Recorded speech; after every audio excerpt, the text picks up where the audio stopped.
নমস্কার সাংবাদিক বন্ধুদেরকে। আজকে আমার শিডিউল ছিল এখানে প্রত্যেক বৃহস্পতিবার দিন আমার বিধানসভাতে আসা হয়। বিধানসভার মধ্যে আমার শিডিউল আছে। আজকে আমি 18 মুড়া 43 মাইল অঞ্চলে এসেছি। এখানে প্রত্যেক গ্রামের মানুষ আমার সঙ্গে মিলিত হয়েছে। এখানে তাদের যে অসুবিধাগুলি আমার কাছে অভিযোগ করা হয়েছে। এখানে আমার বিসির যিনি ইনচার্জ, ওনাকে মাসের পর মাস পাওয়া যায় না, পঞ্চায়েতে আসে নাই, ওদের অভিযোগ। আমি দেখব আগামী দিন, কারণ এটা গরিব এরিয়া, 18 মুড়া এরিয়া খুবই গরিব প্রত্যন্ত অঞ্চল। এটা 18 মুড়ার মধ্যে এই গ্রামের মানুষ যদি একদিন মিস করে আমার পঞ্চায়েত সচিবের সঙ্গে দেখা করতে আসে, যদি দেখা না হয় খুব অসুবিধা হয় তাদের। আমি এটা দেখব আগামী দিন।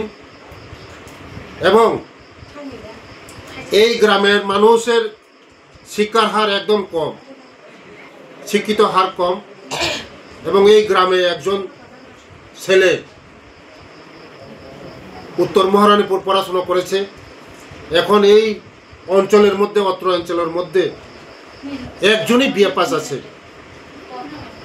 ও এই গ্রামের সমস্ত ছেলে মেয়েদেরকে টিউশন করাচ্ছে এবং সমাজের সবাইকে নিয়ে জাগ্রত করছে। শিক্ষা দীক্ষা সবাই যেন শিক্ষা দীক্ষা করে, তার জন্য ওর টিউশনের ব্যবস্থা আমি আগামী দিন করে দেব। এবং আমি আহ্বান করব এই গ্রামের সমস্ত গ্রামবাসীকে, শিক্ষা ছাড়া কোনো আলো নেই। যে জাতির শিক্ষা উন্নত হয় সেই জাতি উন্নতি হয়।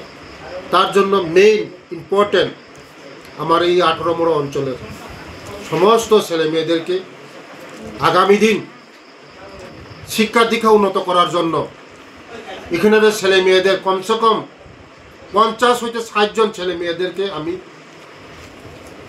একলব্য স্কুল এবং আশ্রম স্কুলের মধ্যে আমি ভর্তি করে দেওয়া হয়েছে।